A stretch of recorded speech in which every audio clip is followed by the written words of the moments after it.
Hey everybody, so this is my first video on my new webcam.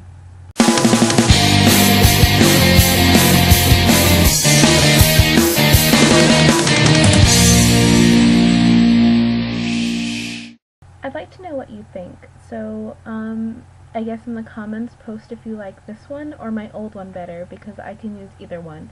This one's just a little bit more convenient since it's built into my laptop and I can basically just pop it and go. So this week I am going to review The Time Traveler's Wife.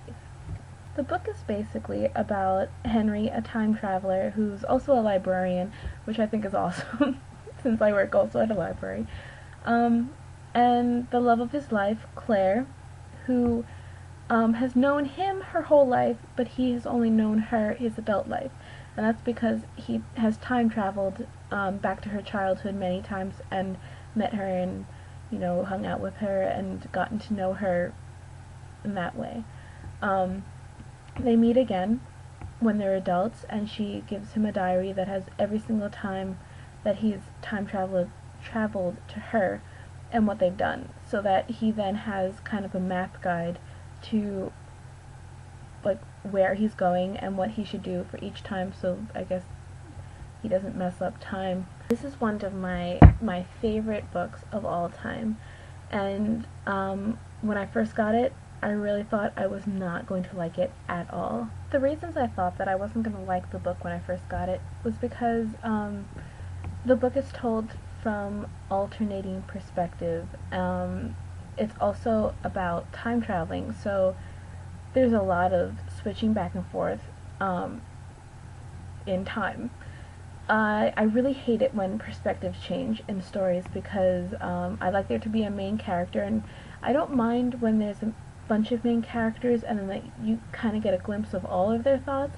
What I hate is when you're completely switched from one character's view to the other.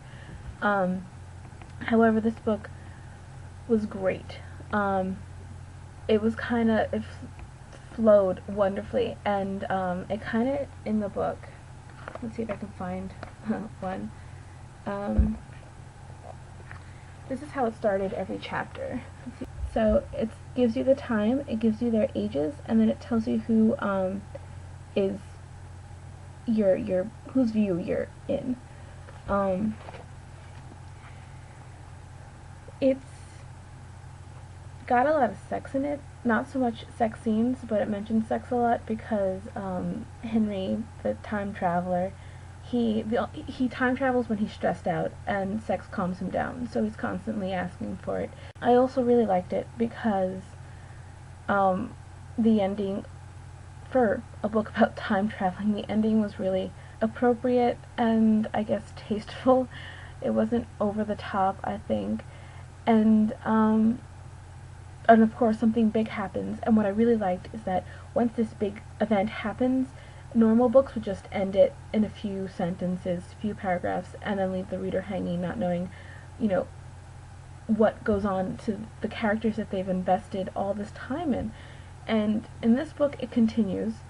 There's a final chapter where you see all of the characters together again in another, you know, time traveling session, and that really put a cap on the story. It was great closure. I was not, you know, I was emotional because it's a love story, and love stories always make me emotional, but it was a good kind because I was ready to end the book and ready to say goodbye to characters that I had spent so much time with, and it was in a way that I thought was fair.